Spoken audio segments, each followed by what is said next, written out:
So let's see. Oh, well, Happy New Year, everyone, obviously. Let's see what Jesus has to say to us for this new year.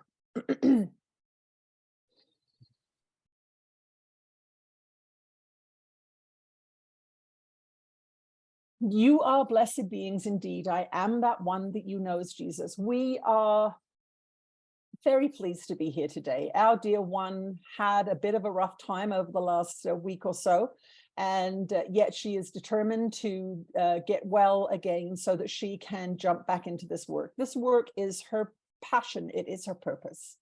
And she loves it very much. And those times when she is laid out and cannot do it are times of reflection for her, reflection upon what life used to look like, reflection upon what it is to not have the thing that brings you joy.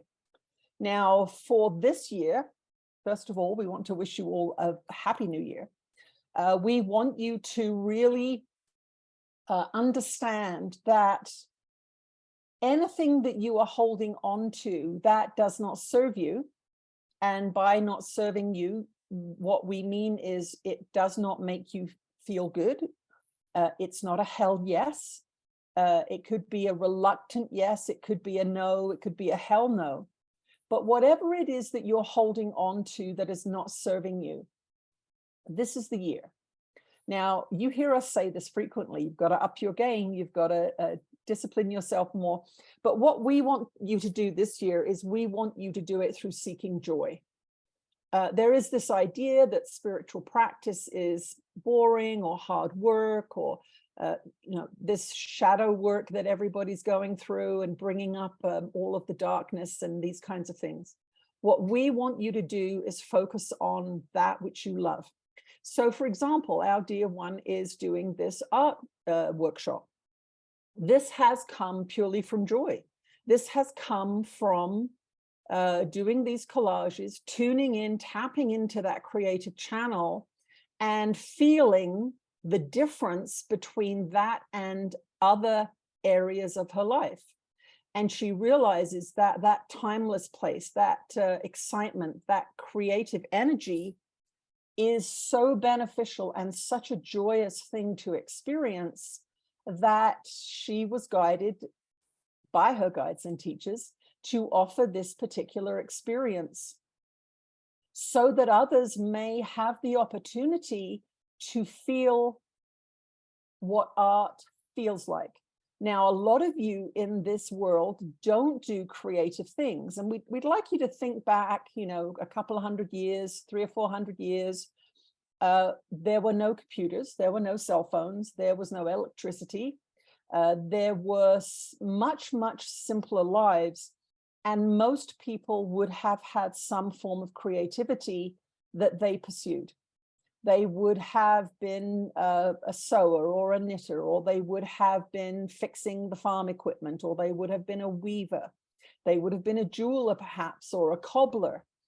Many, many truly creative outlets no longer exist for you, mostly because you've been conditioned out of them. So this is something that we would like you to sort of throw into the mix this year. This idea of finding something.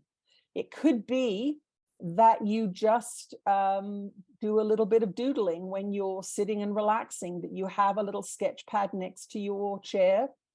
And when you're not doing anything in particular, you just say, I'm just going to doodle for 5 minutes. I'm just going to draw some flowers and some squiggles, and I'm just going to see what comes. And the reason that we're suggesting this is that's just sort of a little mini idea. But the reason we're suggesting this is this intense productivity that has been indoctrinated into you. This idea that you've got to be doing something productive all the time, in the sense of contributing to business, or tidying the kitchen, or baking muffins, or whatever it is, something productive, useful, contributing to the household, shoveling snow, whatever it is. We want all of you to start to add some little facet into your life that has nothing to do with any of those things. Now, you may reminisce about something you did when you were younger, perhaps some woodworking or some textile art or something like that. Reflect back on what you used to do when you were younger. Reflect back on that you enjoyed coloring, or that you enjoyed singing, or whatever it is. We want you to, if you haven't already, we really want you to start introducing something just for the fun of it, just for the fun of it. And when we say creativity, we do tend to mean those art forms that are traditionally referred to as creativity. Why? Because the mind is very, very tricky. It will say, I find mowing the lawn very creative, or I find organizing my socks very creative. It will come up with some, we'll say, not such creative ideas as an excuse to avoid it. Now, why do you want to avoid it is the question. It's programming. You have, in fact, been programmed to value everything else but doodling, knitting a pair of socks, sketching your grandchild sitting on the living room floor, taking a photograph of the ice as it melts on the stream that you're walking next to. These things have been sort of programmed out of you. And what happens as a result is that the modern Western mind is, and we're going to say a word that sounds like an insult, but it's not. The modern Western mind is shallow. It wants entertainment, it wants quick fixes. It does not have the depth that people before technology, before this modern world, they developed depth because they had time and they did not have any distractions. They had need of a sweater being knitted. They didn't have a Walmart down the street where they could buy it. So many things have been replaced in your world by these quick fixes. And what it does is it brings a very, very shallow experience. And this is what we would like you to start digging into this new year. And we want you to understand that it will bring up feelings. It will bring up resistance first for many of you, because you have been programmed out of valuing it. Your mind might say, I don't have the time, I'm too busy doing this or that. Or I'm not going to knit a sweater, I can go and buy one for $12.99. That's crazy. There are machines that do this now. But the truth of the matter is this, that there is an aspect of your soul that is deeply creative and that has been put on the back burner. And that does lead to beings that are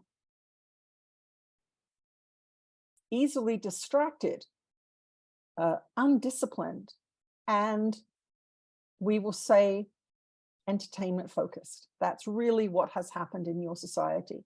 So this is a time for reflection upon that which you might like to do. Try something new, take a class, go online and watch some videos and give something a try, and feel, first of all, the resistance, then the frustration. Frustration will come. Oh, wow, that looked really easy. That's really difficult. I'm going to need to practice. And what it does is it brings in this idea of discipline, but creativity and freedom through discipline. You will look at a book, you will look at a painting, and you'll think, oh, wow, that's beautiful. That person's so talented. Well, that person is disciplined. That person has dug deep. That person has spent a lot of time delving into an aspect of themselves that perhaps you haven't delved into. So that's our challenge for you this year, to try some new creative project and to feel the resistance to it, to feel the difficulty in mastering something, to allow yourself to be a beginner, learning how to paint, learning how to play the guitar, whatever it is. Let yourself be a beginner, but challenge yourselves in some area of creativity this year. It will bring you far more than you know. It has got nothing to do with making money at it or pleasing other people. It has to do with freedom through discipline and accomplishment through discipline. And that is one of the things that is sorely missing in your society at this time. I am that one that you know as Jesus. We are ready for your questions.